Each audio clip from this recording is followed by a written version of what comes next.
Budget की खूबियों को आम लोगों तक पहुंचाने के लिए बीजेपी आज से एक खास अभियान की शुरुआत करेगी। इस अभियान के तहत केंद्रीय मंत्री, बीजेपी शासित राज्यों के मुख्यमंत्री और गैर बीजेपी शासित राज्यों में प्रतिपक्ष के नेता लोगों के बीच जाएंगे और बजट की बारीकियों के बारे में उन्हें समझाएंगे। बीजेपी का ये कार्यक्रम 12 फरवरी तक चलेगा। एक दिन पहले ही केंद्रीय वित्त मंत्री निर्मला सीतारमण ने बीजेपी के सांसदों के साथ एक बैठक की थी और उन्हें बजट के बारे में विस्तार से जानकारी भी दी थी।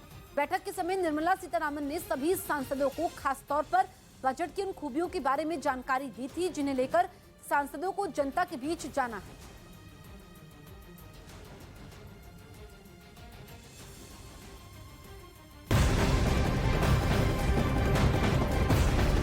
संसद में अदानी समूह के मुद्दे पर विपक्ष के लगातार हमले के बाद उपराष्ट्रपति और राज्यसभा के सभापति जगदीप धनखड़ ने नाराजगी जाहिर की है। उन्होंने कहा कि संसद हंगामा करने की जगह नहीं है बल्कि चर्चा करने की जगह है। उन्होंने आगे कहा कि संसद लोगों के सपनों को साकार करने के लिए विचार विमर्श की जगह है। उन्होंने सांसदों को नियमों के मुताबिक काम करने की नसीहत भी दी है।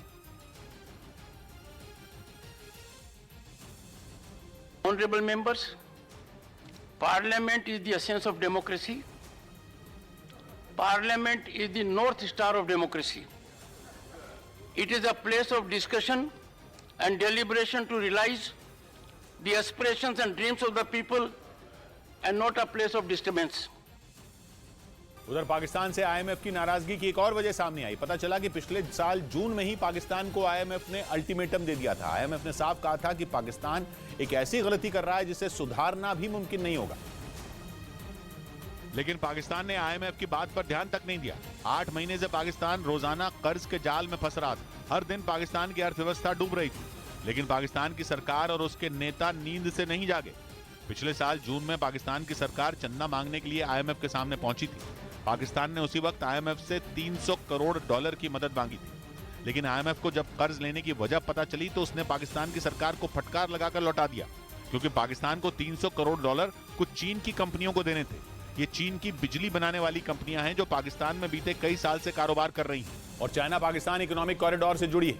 प्रोजेक्ट के रूट पर पड़ने वाले कई रिहायशी इलाकों को भी चीन की कंपनियां ही बिजली की सप्लाई करती हैं, लेकिन आईएमएफ ने सरकार के खाते देखकर पाकिस्तान की सरकार को फटकार लगा दी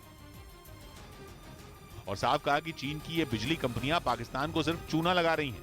पूरी दुनिया में कहीं भी बिजली कंपनियां इस कदर मुनाफाखोरी नहीं करती जैसी मुनाफाखोरी ये बिजली कंपनियां कर रही हैं।